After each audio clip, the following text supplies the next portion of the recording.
Hello everyone, welcome to हमारा consultant new video. तो आज का हमारा नया टॉपिक है सैलरी अरियर। इस टॉपिक के अंदर अपन बात करने वाली है सैलरी अरियर क्या होता है, इसमें फॉर्म 10E का क्या रोल होता है, ये इतना इंपॉर्टेंट क्यों होता है और इसको कैलकुलेट कैसे करते हैं।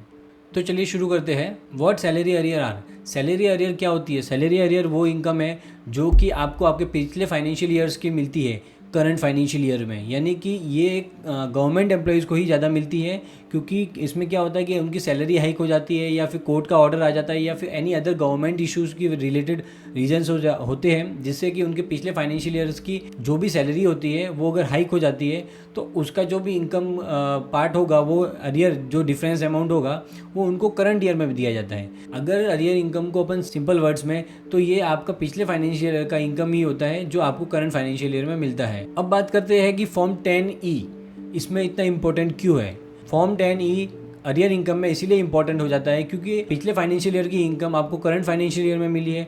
करंट फाइनेंशियल ईयर की जो भी सैलरी होगी आपकी, उसको वो हायर टैक्स ब्रैकेट में पुश करेगा।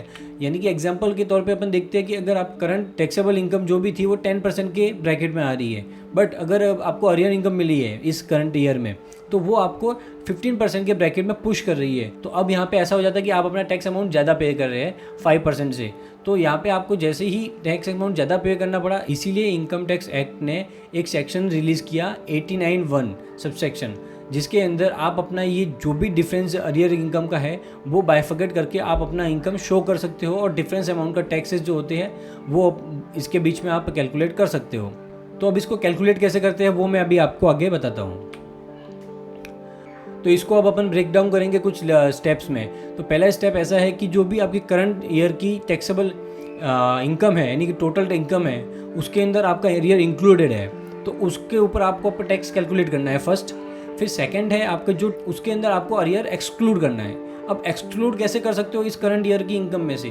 उसके लिए आपको आपका एम्प्लॉयर जो भी होते हैं वो आपको अरियर शीट प्रोवाइड करते हैं। वो आपको उस अरियर शीट में आपको कौन से फाइनेंशियल ईयर का कितना अमाउंट का अरियर एक्स्ट्रा मिला है, यानी कि सो एंड सो अमाउंट का so and so financial year का अमाउंट आपको मिला है, तो आप वहाँ पे उसको अरियर को एक्सक्लूड करके वहाँ पे भी tax amount taxable payment calculate कीजिए।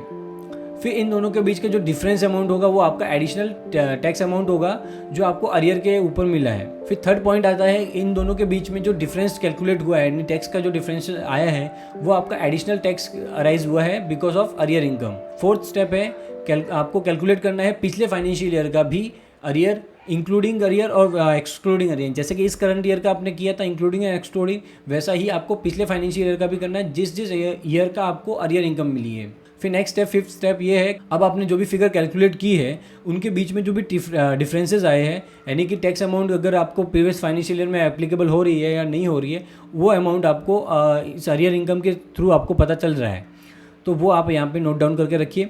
फिर फाइनल स्टेप अपना ये होगा कि सेक्शन 89(1) के अंदर जो डिफरेंसेस अमाउंट मिले हैं अपने को, फिर फाइनल स्टेप ये रहेगा कि अपना पहले जो करंट ईयर का अपन ने जो इंक्लूडिंग एक्सक्लूडिंग अरियर का जो टैक्स डिफरेंस निकाला था, फिर पिछले सालों का टैक्स पेबल निकाला था अपन ने इंक्लूडिंग एक्सक्लूडिंग डिफरेंसेस का, तो वो जो डिफरेंसेस रहे थे प्रीवियस ईयर के वो यहाँ पे क्या नोट डाउन करके इसको अपने को फाइल करना होता है फॉर्म 10E के अंदर। हो सकता है कि आपको ये थोड़ा सा कॉम्प्लिकेटेड लगे, तो इसके लिए आप ऑनलाइन इसके कैलकुलेटर भी होते हैं, तो आप वहाँ जाके इसको कैलकुलेट भी कर सकते हैं। और अगर आपको वहाँ पे भी इसका कॉम्प्लिकेटेड लग रहा है तो मैं मोस्टली रिकमेंड करूँगा आपको कि आप ये अपने एक टैक्स प्रोफेशनल के थ्रू ही आइट को फॉर्म को फाइल करवाएं।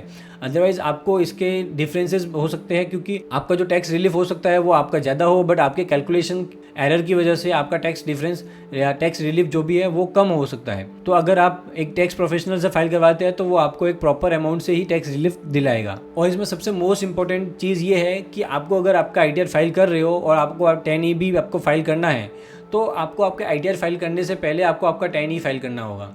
यानी कि आपको अगर आपके आईटीआर की टैक्स रिलीफ लेना है आईटीआर में, तो उससे पहले आपको 10E फाइल करना है और ये सारी कैलकुलेशन उससे पहले करनी है, और उसके बाद ही आपको अपना आईटीआर फाइल करना है, क्योंकि आपको आईटीआर फाइल करते टाइम इसकी सारी इन्फॉर्मेशन वहाँ पे डालनी होगी, कितना अमाउंट का आपको टैक्स रिलीफ मिला है। तो तभी आप इसका क्लेम ले सकते हो। अगर आप आपका ITR भरने के बाद 10 ही फाइल करते हो तो उसका कोई वैल्यू नहीं रहेगा। और अगर आप ITR फाइल कर रहे हो तो आपको पहले फाइल करना है 10 ही, उसके बाद ही आपको आपका ITR फाइल करना है, और तभी आप इसका जो रिलीफ होता है वो अमाउंट का रिलीफ ले सकते हो। अदरवाइज आपका वो रिलीफ आपको नहीं मिलेगा अगर आपने पहले ITR फाइल कर दिया उसके बाद आपने 10 ही फाइल किया है। That's it for today video. अगर ये इन्फॉर्मेशन आपको हेल्पफुल लगी हो तो give a thumbs up and don't forget to subscribe our channel for more tax and tips. If you have any question, please drop down in comment below. See you until next time.